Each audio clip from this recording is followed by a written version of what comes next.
You're watching News Leader 9 with Cheryl Renee and meteorologist Greg Majewski. We mentioned Callaway Gardens will be closed tomorrow. It's open today. In fact, we have an Alpha Insurance Sky Cam live there right now.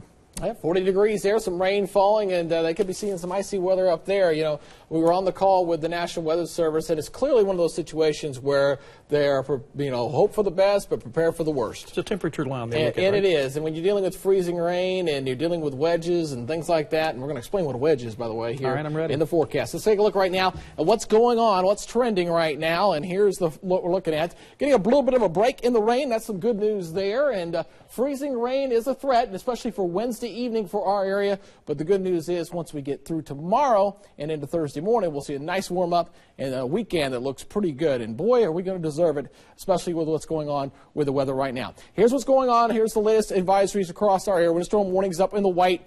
Looking at the freezing rain advisories for our immediate area, for the Columbus metro area. Again, this will continue for both of them, the freezing rain advisory as well as the winter storm warning, until about 1 o'clock. My guess is I'll take it down earlier than that as things start to melt off just a little bit. Now, we're not done with the rain yet. We've had a lot of the heavier rains moved on out. You see the snow across North Georgia. Still some showers back here toward the west to do with some light rain.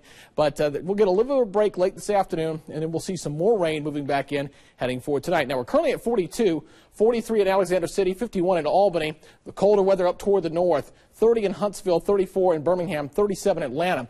What's up in the United States we're going to be watching is the colder air, which is cored up here with an area of high pressure.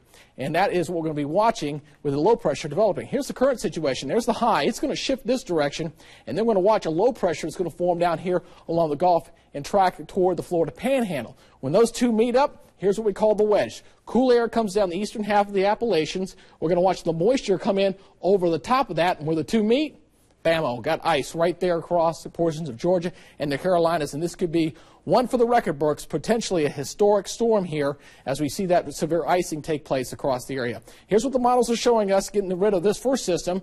Watching number 2 come in for the overnight hours as low pressure moves on out. Look at all the pink up here as the low pressure tracks up toward the north, even getting slightly into our area briefly through the overnight periods, and then eventually moving on out, and then we'll see the sunshine return for Thursday afternoon and heading into Friday. But we're going to have a mess, folks, over the next 24 to 36 hours. So keep it tuned here. We'll keep you updated.